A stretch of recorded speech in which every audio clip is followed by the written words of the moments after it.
down there right now. I know that you try to go down there before every fight or prospective fight. I know that there's a champion looming in the shadows right now that you're looking to get that Bellator to. Actually, let's jump into that because you were saying, can we get a fight going already? Talk about the frustration of that. I know you sort of want to hear what's going on with that. Talk to me. Yeah, man. I don't know what's going on with Bellator. I'm just waiting, man. That's all I can do is stay in the gym and wait and stay ready, and hopefully something comes up, and hopefully we find out soon. And you got to at least be happy no matter what. I know the uncertainty of what's going on with Bellator must be frustrating, but the situation that you put yourself in, you got to be sort of happy that you're at the top of the division. Although you're not number one contender, you're number one contender in the sense that you're next. So for you, I know you don't want to speculate too much because there's no point in playing in fantasy land, but would the UFC be a place that you'd obviously like to land if that would be the case of Bellator? Yeah, man, for sure.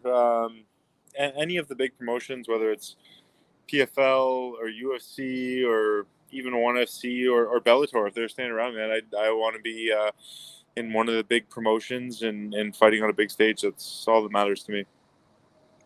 Well, if it were to be that they were to close their doors for the final time, it would be pretty cool to have a Canadian middleweight champion to close those doors for them. So, but what would be even cooler would see, a potential for you to actually go in there and maybe get another shot at Kyle Bahayo and Brendan Allen. Those would be things that I think that them facing an Aaron Jeffery that they didn't face before would be very cool to see. Actually, let's go. I sort of want to go back because I haven't talked to you since Rosta, and I haven't talked to you since Salter as well too. So just quickly, just a quick overview on the Salter fight, and I know that it was a tough battle and a tough loss, but that's a situation that, as a fan of you and someone who's watched all of your tape and watched pretty much everything I can on you, Salter just stuck to you. Like, what was it about him, man? Like, because he frustrated the shit out of you. I know he did, but what was it about John Salter that was so hard to deal with? I don't think it was anything that he did, man. Like, not to take anything away. I think he's a great fighter and he fought a good fight, but I just shit the bed, man. I had the worst performance of my career, I think. I don't know. Didn't feel like myself out there. Felt flat. Felt weak. I don't know. I don't want to make excuses and shit, but no, I just had a really bad night, and I'm happy to be past that and get back in the win column. And yeah, fuck that night. That's all I can say. Fair enough, man. I mean, doesn't have to be that as excuses, but that's what a lot of people who even want to be fans and try to follow these fights day in and day out and week in and week out. Not every fight's the same. Not every fighter's going to feel the same going into a fight. There's so much going into camps and so much going into your outside life and everything else. So then you go into Dalton Rosta, who's a guy that everybody was sort of touting as the one that was going to finish you. They were giving the odds were going one way. Everything was shooting one way. I was being called an asshole for being a homer once again. And Aaron Jeffery comes out with a pretty dominant performance. Was there anything that surprised you in that one, man? No, man, that was the game plan. That was how we wanted the fight to go. That was how I expected the fight to go, and that's how it went. I knew he was like a big, powerful, explosive guy. He was going to come out hard, and I just wanted to put the pace on him, like weather the early storm, be in his face the whole time, chip away at him and wear him down, and yeah, that's how it went. And now I know that I was actually going to allude to before, you're down at Killcliff. So that room is a packed room. So it's hard to say, like, if I were to say, yo, yeah, Aaron Jeffery's getting time down at Killcliff, he's training with, it's like there could be 1,000 different people that you're training with down there. Who's someone that I know Impa's someone that's a really close friend of yours, but who are some people that you tend to gravitate towards when it comes to training, and who are people that you do put in work with? Yeah, it's actually a bit smaller of a room right now, but we got like a decent crew of middleweights, a few of us. I guess Impa's not a middleweight, but he's one of the main guys. Brendan Allen and Gerald Mershart. That's who I've done the majority of my work with so far. Oh, nice. So you're getting in some good grappling. Well, I mean, those are some of the top grapplers. So, I mean, Impa's in a good spot as far as him going into his fight with Josh Silveira, who's, I mean, on the feet doesn't really pose much for Impa. At least, I mean, I don't see it anyways. But when it comes down to the grappling realm and on the ground, Silveira's, definitely a huge problem. But I know Impa, how's he been looking in camp, and has he been utilizing those people as well as you to get ready for that fight? Yeah, Impa's been doing lots of work with Gerald as well. Gerald is a Beautiful. southpaw, and he's a solid grappler, right? So, yeah, they've been getting working. Impa's fucking solid, man. He's there for a reason, right? Like he's one of the best in the world. This is gonna be his 5th fight this year, I think, which is crazy. He's active, and he's on a tear. And yeah, I fully expect him to get the win that night. Did you see any shift in him, or like I know you've been on there for a little while, but there's just been since that PFL deal and him getting in there, he's just I don't know what it is. Sometimes it's just matchups that you get that don't end up turning out the way you want in circumstances, but he just seems like a different fighter now. Is it the weight Yeah, class? yeah. I was gonna say I think the weight class is good for him. I know like making 170 was like he was torturing himself. Even 185 is a decent cut for him, but 205, man, he's eating what he wants. He's strong, like he's filled out. I think he's confident right now. Like again, he's had already 4 fights this year, and he's just kind of cleaning up. So yeah, I think he's confident. He's feeling good. He's healthy, and yeah, he's got a lot of momentum on his side. And then that's something like I've never actually seen you in person, but for Frame for You, is that something later in your career that you would eventually sort of move up in weight and not want to cut anymore? Because I've heard that you're a big guy to deal with in the room. So is that something that you'd eventually end up doing, is moving up, or do you think you probably stick at middleweight all the way to the end? I'll stick at middleweight, man. It's an easy cut for me. Like I don't walk around much bigger than 200, Okay, fair enough. 205. So like I don't really. I mean, like I eat healthy year round because I feel better and I think it's good for you and whatever. But I'm not like I never have to restrict myself to make 185. So it's an easy cut for me. I think I'll be staying put there. And you talk about you eating good. That probably has something partially to do with you being that farm boy that's out in the sticks, just eating healthy food off the farm. And I know that maybe I'm over exaggerating a little bit, but what I always see when you go home and on your Instagram is you're showing your backyard, dude. Like that is the dream. That is the sanctuary. I would never leave that place. Yeah. And I know you sort of hunt that when you go on the road as well too, to have your own scenic, view for yourself. And you've talked about when you're dealing with losses, you go on sort of this nature sort of thing. You have this sanctuary at home. How important, I know how important my backyard is to me. How important is that for you to sort of keep that level head and sort of have that juxtaposition to the intense training that you do with at NTT? Yeah, I love it there, man. That's the one thing that really keeps me from like permanently moving far away. Like everyone always asks me, like, are you going to move to Florida full time?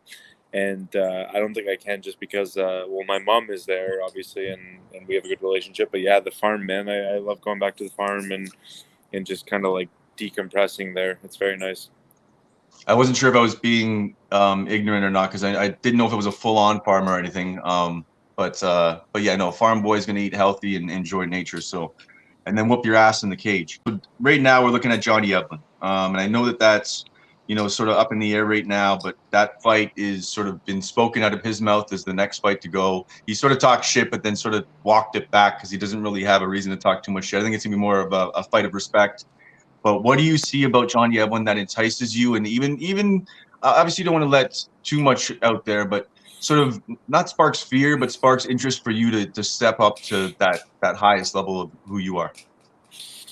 I mean, honestly, nothing about him like that interests me. Like they're all just guy. Like I don't know any of them on a personal level or anything. It's just that's the money fight. Like that's the title fight. That's what does the most for my career. That's gonna have the most eyes on it. So yeah, that's it, man. It's nothing to do with Johnny or Dalton or like whoever it might be in front of me. It's like what fight makes the most sense for me. What fight progresses me the most in my career. You know. And I know you're a guy that sort of keeps things pretty cool, but with the idea of a looming sale of Bellator, even though it's all speculative, is there more pressure to try to get that belt wrapped around your waist? Although I sort of joked about you being the last champion, that sort of puts you in a great leverage spot. Is that something that you've even thought about? Yeah, man, of course. Even with the last fight, like coming off a loss, going into the last fight, it felt like a bit of extra pressure, like with whatever was going on with Bellator. I didn't know if I was going to have another fight with him afterwards. If I would have been coming off of 2 losses, that's bad. Like to get picked up by other promotions or whatever, that's bad. So, yeah, even that last fight felt like there was something extra about it. And yeah, if I could get the title shot before Bellator is done, or if they're continuing, whatever.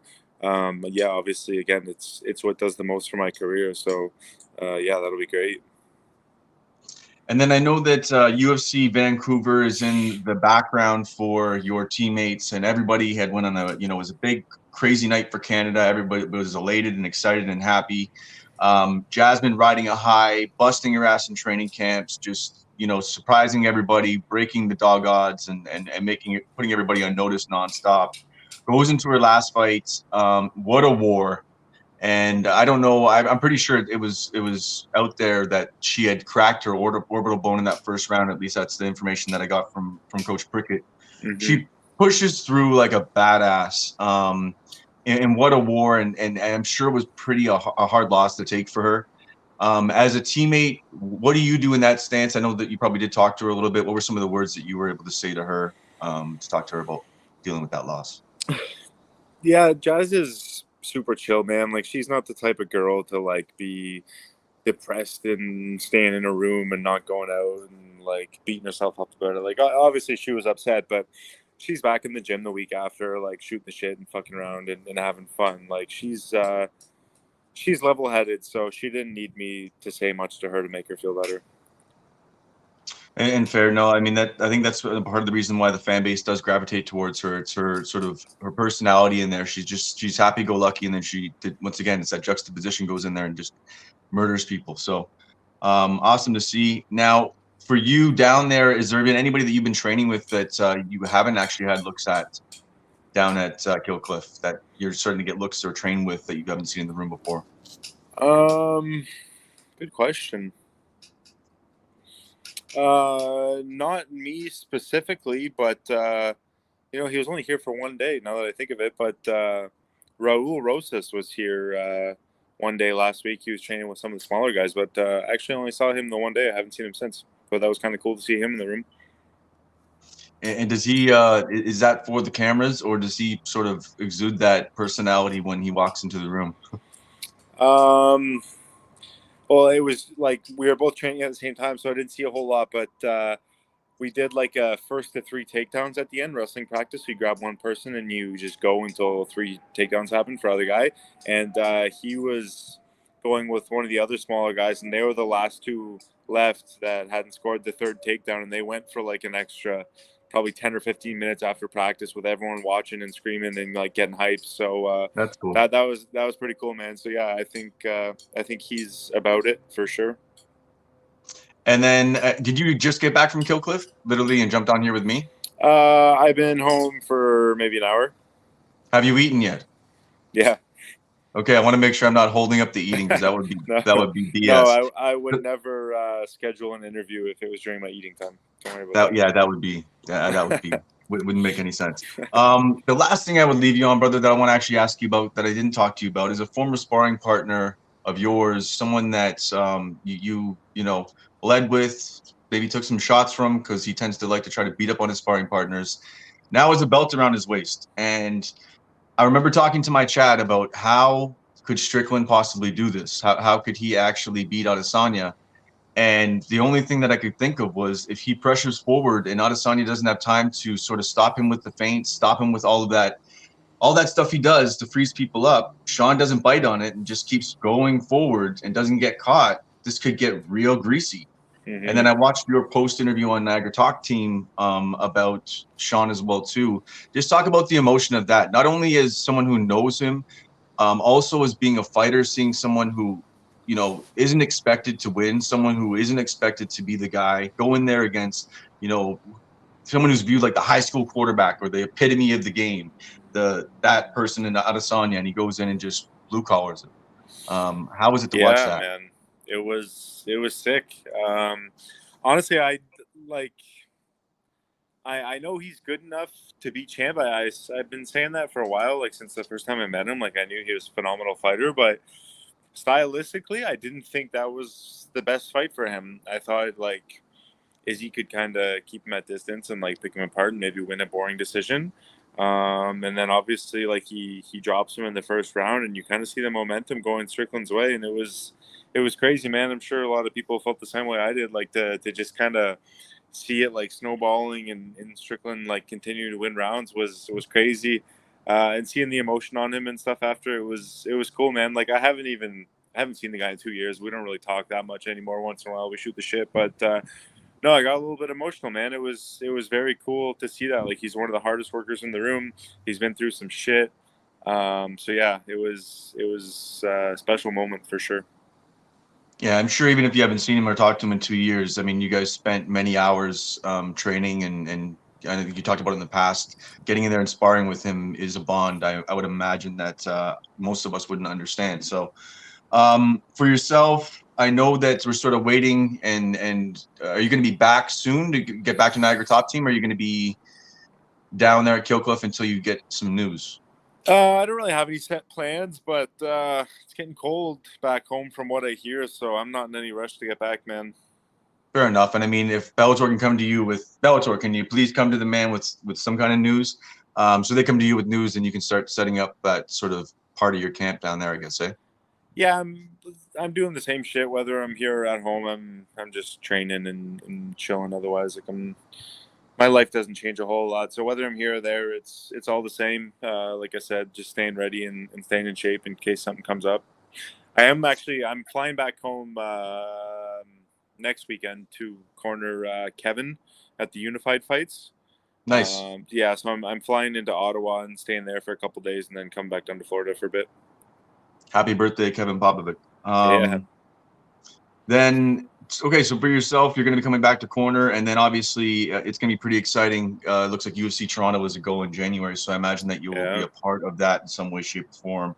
Got to be pretty happy for your team. Everybody's just thriving right now. Now, for yourself, if you're going to go into a camp for Johnny Eblin, who are some bodies that you'll try to sort of latch onto down there, and then who are some people that you'll be working with up here pretty regularly to not necessarily emulate him, but at least get some quality time in for training to match him? Impa, again, to come back to Impa, I think he's a great partner to mimic Johnny. Big, strong guy, fast, explosive. He's got a gas tank. He throws down, so Impa is good. Brendan Allen too. Brendan Allen is a good wrestler, good grappler, so he'd be good.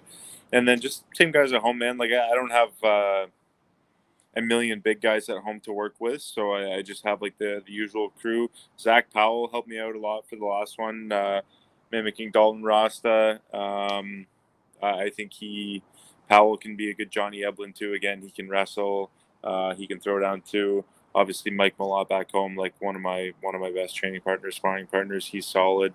A couple of guys out of Aegis, Bobby Poulter, even Kevin, man. He's a couple weight classes below me, but Kevin's a dog, and me and him got lots of training in too. Last thing, sorry. Did you get a chance to see Ashley at the LFA? Yeah, I was there. Oh, you were in the crowd. Yeah. My God, what a performance! What is it as a teammate to see she stuffs some takedowns? You see that sort of coming together for her, and then once she stays on the feet, she's able to do what she's able to do. What was it for you to see that as a teammate? See her career come to that point? Yeah, she looked fucking sick, man. As a teammate and just as a fan, it was a cool fight to watch. Like blasting knees to the body and like watching that girl like crumble, man. It was sick.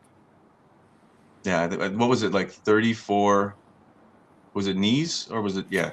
Yeah, they had a stat. She landed like 34 to 36 knees or something like that. Yeah. She just kept running like a switch chance. She would feint it, the girl would bite, and then she'd throw the knee right up the middle. It was just beautiful. And the girl to watch, didn't like it, man. Like you could see her like grabbing her stomach, like curling over, like she didn't want to be there.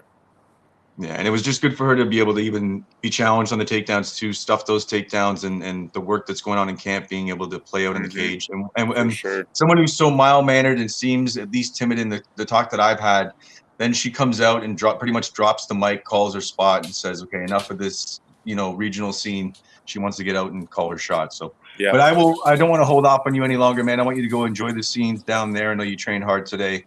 And thank you very much for giving me some of your time. And as always, it's been a pleasure. Thank you, brother. Appreciate it. Thank you very much. Aaron Jeffery.